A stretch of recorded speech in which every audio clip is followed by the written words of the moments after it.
তো সেই জায়গাটায় যাওয়ার জন্য অনেকটা স্ট্রাগল করতে হয়, আর প্রত্যেকটা মেয়েকে করতে হয়। এরকম কোনো ব্যাপার না যে কোনো মেয়ে যেভাবে জন্মেছে মা বাবার কাছে আছে সেভাবেই সে লাইফ লং সেভাবে থাকবে, সেটা হয় না। তো সেটার জন্য একটা স্ট্রাগল প্রত্যেকটা মেয়েকে করতে হয়, হয় কালচারের দিক থেকে করতে হয়, বা হাজব্যান্ডের সাথে করতে হয়, বা ইনলসদের সাথে করতে হয়, বা বাচ্চাদের সাথে করতে হয়, বা নিজের সাথে করতে হয়। প্রত্যেকে প্রবলেমে আছে, এটাই হচ্ছে মোদ্দা কথা, যে প্রবলেম প্রত্যেকটা মানুষের আছে। সলিউশনই না কি আমি নিজেকে শেষ করব, এটা একদমই কোনো সলিউশন না। আমার কথা হচ্ছে নিজের লড়াই করো।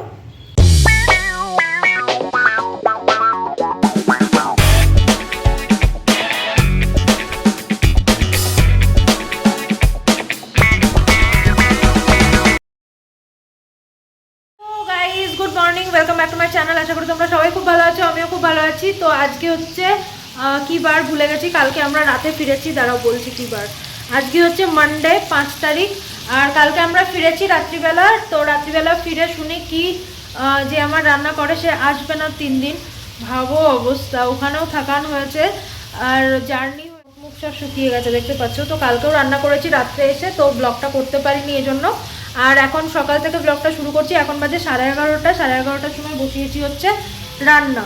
এখানে দেখো ভাত হচ্ছে, আর ওখানে একটা তরকারি করছি, এই আলু মূলো। এটা কি বলো, এটা আমি প্রথমে ভেবেছিলাম শালগম, তো শালগম দিয়ে ভেবেছিলাম যে মাছ বানাবো, এই যে মাছ কিনে রাখা আছে। তো শালগম নয়, এটা মূলো হচ্ছে, লাল মূলো। তো মূলো আলু আর কুমড়ো দিয়ে একটা 5 ফোড়ন দিয়ে একটা তরকারি বসিয়ে দিয়েছি। এখানে ভাত বসিয়ে দিয়েছি, আর মাছের ঝোল করব হচ্ছে, এই যে আলু কাটা আছে।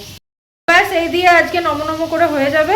কেন কি বুঝতে পারছো, বায় আসেনি, মাথাটা তো এমনি খারাপ চলছে, তার মধ্যে গুড়িয়ার জ্বালানো। Hello guys, good evening. এখন বাজে হচ্ছে 6:15, আর তোমাদের সাথে সেই সকালবেলা ব্লগটা শুরু করেছিলাম, তারপরে আর কন্টিনিউ করতে পারিনি। তো একটু আগে স্নান করলাম আর পুজো করলাম, কেন কি বুঝতেই পারছো আমার কাজের লোক আসেনি, তো যার কারণে সব কাজ আমাকে একা হাতে সামলাতে হয়েছে বাচ্চা নিয়ে, যেটার কারণে দুটো মাত্র রান্না করেছি। তারপরেও কেন কি ছোটো বাচ্চা আছে, তোমরা জানোই, কাটা পিটা রান্না করা, কাপড় কাচতে দেওয়া, মানে মেশিনে দেওয়াটাও তো একটা কাজ বলো।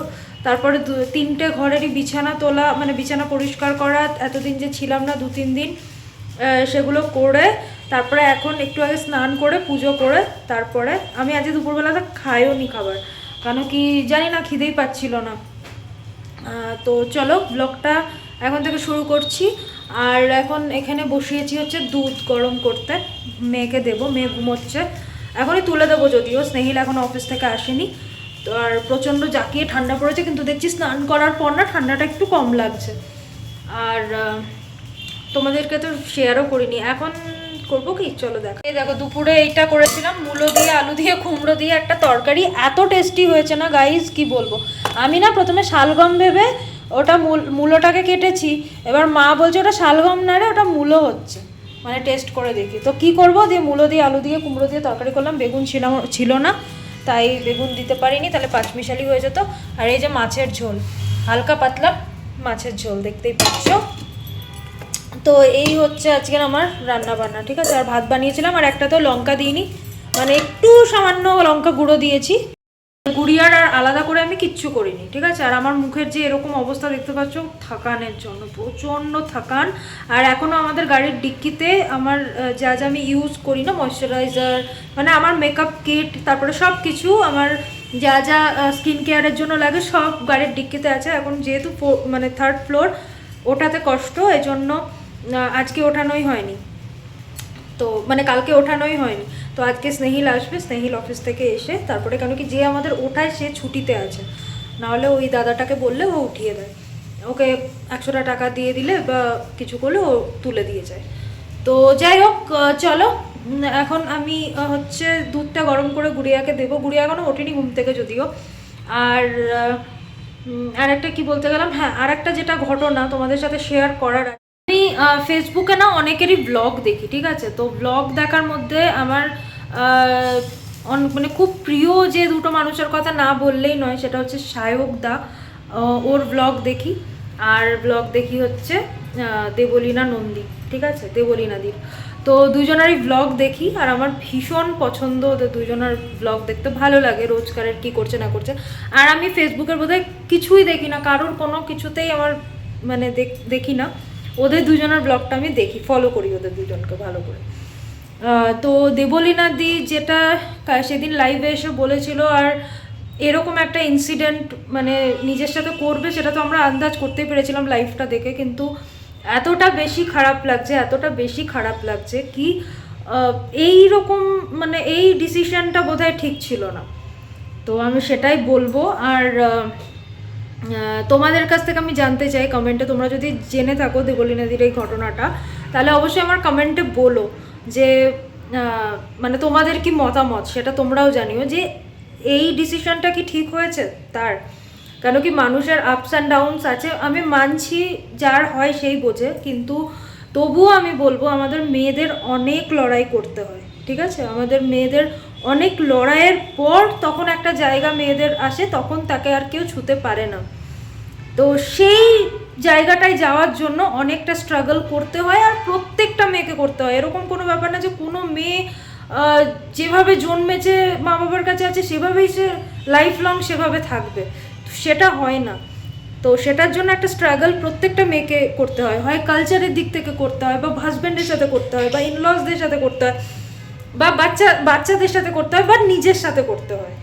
কোনো না কোনোভাবে তাকে স্ট্রাগল করতেই হয়, বা সংসারে করতে হয়। নিজের সংসারটাকে ঠিক রাখার জন্য, কাজ করার জন্য হয়তো অনেক রকম, অনেকের সিচুয়েশান আলাদা, অনেকের জিনিস আলাদা, আর প্রত্যেকে প্রবলেমে আছে। এটাই হচ্ছে মোদ্দা কথা, যে প্রবলেম প্রত্যেকটা মানুষের আছে, প্রত্যেকটা মানুষ প্রবলেমের শিকার আর কি।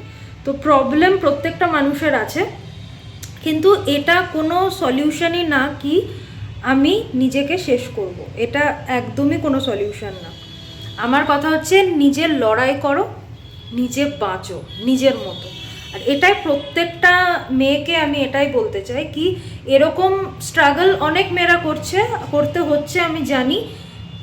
নিজে এই জায়গায় হয়তো আমি খুব ভালো আছি বলে আমার মনে হচ্ছে সামনে বেলা এরকম কিছুই নয়, অনেকের অন্যরকম প্রবলেম আছে, ঠিক আছে? তো এটা হয়তো কেউ সংসারে ইনলসদের নিয়ে প্রবলেম আছে, কারুর সংসারে তার হাজব্যান্ডকে নিয়ে আছে, কারুর সংসারে তার নিজেরই মা বাবাকে নিয়ে আছে, কারুর সংসারে আবার বাচ্চা কাচ্চা ম্যানেজ করা, যেটা আমার আছে। আমি সংসারে ম্যানেজ করতে গিয়ে না একটুখানি হিমশিম খেয়ে যাচ্ছি, মানে বাচ্চাদেরকে নিয়ে তাদের প্রত্যেকটা জিনিস চলানো, তাদের প্রত্যেকটা জিনিস মানে কি বলবো, নিজে সব কিছু করা, ম্যানেজ করা একটুখানি অসুবিধা হচ্ছে। তখন আমি নিজের যে মি টাইমটা না সেটা পেয়ে উঠছি না।